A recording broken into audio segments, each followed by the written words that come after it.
শৰ্মা নমস্কাৰ সবাইকে মোৰ নাম ৰূপনাথ শৰ্মা মই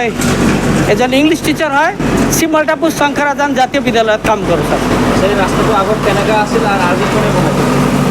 এইটো কথা নক'ব ৰাস্তাৰ কথা ক'লে এই ৰাস্তাৰ যিটো চিমলটাপুৰ বজাৰৰ অলপ উত্তৰ ফালে যিটো ৰাস্তা আছে এইটো নদীত পৰিণত হৈছিলে আৰু এতিয়া আমাৰ মাৰ্জিত ছাৰৰ সৰু ভাই চৰণজিৎ বসুমতাৰী তেওঁ যে ছাৰ ইমান যে ভাল কাম কৰিছে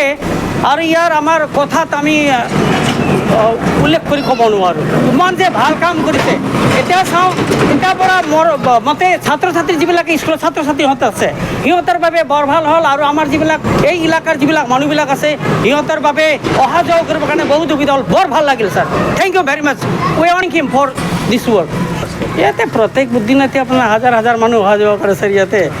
আৰু বজাৰৰ দিন হয় বজাৰৰ দিন ইমান অসুবিধা হয় আমি কেতিয়াবা স্কুলত যাওঁতে এই যে ওচৰতে এটা স্কুল আছে আমাৰ স্কুল এই স্কুলতে যাওঁতে আমি লং পেণ্ট একদম ওপৰত উঠাই পেলাই জোতা কান্ধত দি পেলাই আমি স্কুলত যাব লগা হৈছিলে কিন্তু ইমান যে ভাল কাম কৰিছে তেওঁক লাখ লাখ আমি ধন্যবাদ দিব বিচাৰোঁ ছাৰ কিমান বছৰৰ পৰা এনেকুৱা হৈ আছে কি সময়টো কিমান বছৰৰ পৰা এনেকুৱা এই নক'ব মই যেতিয়াৰ পৰা চিমলটাপুৰত আছোঁ ছাৰ তেতিয়াৰ পৰাই মানে কি 15-20-30 বছৰ ধৰক তেতিয়াৰ পৰাই এনেকুৱা ছাৰ